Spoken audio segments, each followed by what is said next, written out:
Share market में तो investing बहुत सारे लोग करते हैं।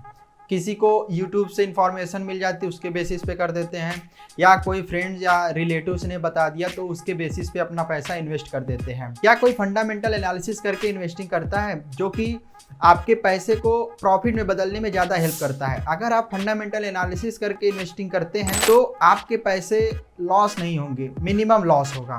तो इस वीडियो में हम जानने वाले हैं कंपनी का फंडामेंटल एनालिसिस। हम देखेंगे कि कंपनी एक्चुअल में खड़ी कहाँ है, उसका ईयर बाय ईयर ग्रोथ कितना है, कितना रेवेन्यू है कंपनी का, कंपनी नेट इनकम कितना जनरेट कर रही है। तो इन सारी चीज़ें के एनालिसिस को कहते हैं फंडामेंटल एनालिसिस। तो चलिए शुरू करते हैं।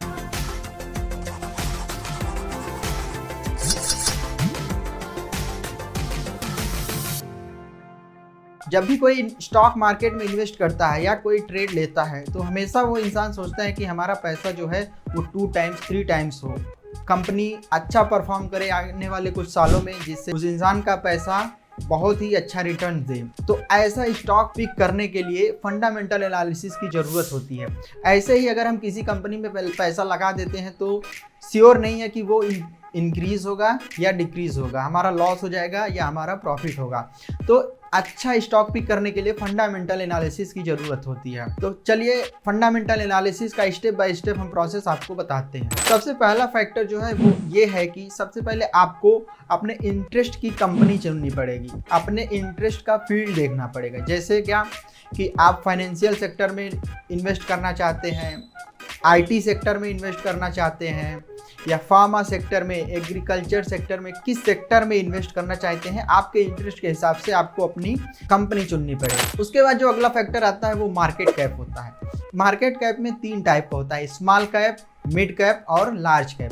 स्मॉल कैप कंपनीज वो होती हैं जिनका रेवेन्यू 5000 करोड़ से नीचे होता है। ये कंपनियों का ग्रोथ करने का चांस ज़्यादा होता है अगर ये फंडामेंटली स्ट्रांग होती हैं। अगर आप इनमें इन्वेस्ट करते हैं तो आपका पैसा बहुत तेज़ी से ग्रोथ कर सकता है, लेकिन साथ ही साथ इसमें रिस्क भी होता है। अगर आप रिस्क लेने को तैयार हैं तो इन कंपनी में इन्वेस्ट कर सकते हैं। उसके बाद आती है मिड कैप कंपनी। इसका जो एवरेज मार्केट कैप होता है वो 5000 करोड़ से लेकर के 20,000 करोड़ तक होता है। इसमें क्या होता है, ये कंपनियां अभी डेवलपिंग फेज में होती हैं, ये ग्रोथ कर रही होती हैं, तो इनमें इन्वेस्ट करना थोड़ा सा कम रिस्की होता है। आप फंडामेंटली कुछ एनालिसिस करके इनमें इन्वेस्ट करेंगे तो आपका पैसा ग्रोथ करेगा।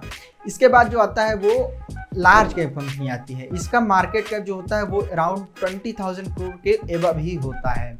ये कंपनियां मार्केट में फुल्ली स्टेबल होती हैं। इसमें पैसा इन्वेस्ट करना बहुत ही कम रिस्की होता है। अगर आप सेफ इन्वेस्टिंग करना चाहते हैं तो श्योरली आप लार्ज कैप कंपनी को सिलेक्ट करिए। इसके बाद जो अगला फैक्टर हम देखते हैं वो प्रॉफिट एंड सेल आते हैं कंपनी। हमने प्रॉफिट और सेल दोनों एक साथ क्यों कहा, क्योंकि देखिए होता क्या है कि जैसे अगर हम फर्स्ट गेस लें कि कंपनी का प्रॉफिट तो हो रहा है लेकिन सेल नहीं हो रहा है, कंपनी अपने पैसे बढ़ा के, मार्जिन बढ़ा के प्रॉफिट अर्न कर ले रही है लेकिन सेल नहीं कर पा रही है, तो ये एक बेहतर फैक्टर नहीं है। आगे जा करके वो कस्टमर कहीं और शिफ्ट हो जाएंगे अगर उन्हें अच्छा अल्टरनेट मिलेगा।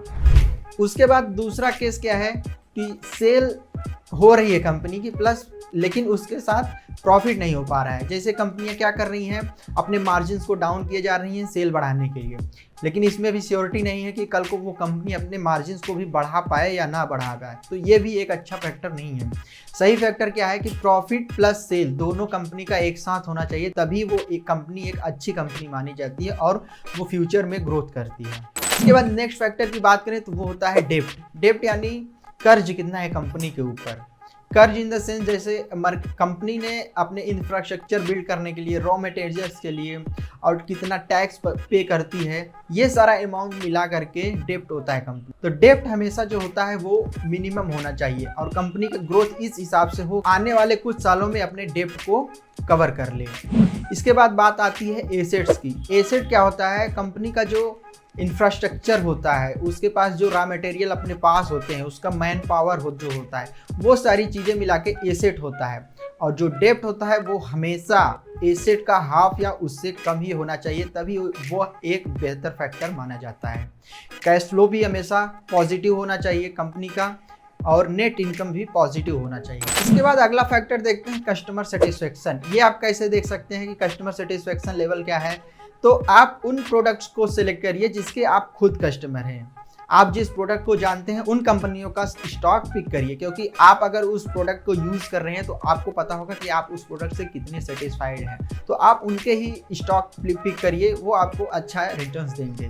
और जो फाइनल और लास्ट बात आती है वो ये है कि think like a big investor, क्योंकि पैसा कम हो या ज़्यादा हो वो तो पैसा आपका ही है। आप 8 घंटे या 10 घंटे मेहनत करके पैसे को अर्न करते हैं, तो इन्वेस्ट करने से पहले ऐसा मत सोचिए कि थोड़ा पैसा है लगा देते हैं, प्रॉफिट हुआ तो हुआ या लॉस होता है तो थोड़ा ही हुआ। ऐसा नहीं सोचना, आपको हमेशा एक बड़े इन्वेस्टर के तरीके से सोचना है। आप ऐसा सोचिए कि आप कंपनी को ही खरीदने जा रहे हैं, आप कंपनी के मालिक बनने जा रहे हैं, क्योंकि अगर आप कोई स्टॉक खरीदते हैं तो आप उस हिस्से के मालिक हो जाते हैं। उसका जो प्रॉफिट होगा वो आपका होगा, उसका जो लॉस होगा वो आपका होगा। ये मैंने अपने पिछले वीडियो में ऑलरेडी बता रखा है।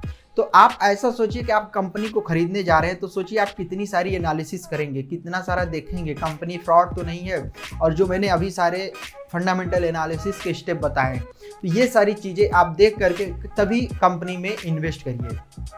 ये हो गई बेसिक फंडामेंटल एनालिसिस। और ये तो मैंने ओरली बता दिया कि आप ये चीज़ें देखिए, पर आप ये चीज़ें देखेंगे कहाँ से? तो इसके लिए हमारे नेक्स्ट वीडियो देखिए, जिसमें मैंने स्क्रीन शेयरिंग पे पूरा डिटेल में बताया हुआ है कि आप नेट इनकम, रेवेन्यू, कंपनी का ग्रोथ, ये सारी चीज़ें कैसे देख सकते हैं। तो मिलते हैं नेक्स्ट वीडियो में, तब तक के लिए धन्यवाद। जय हिंद।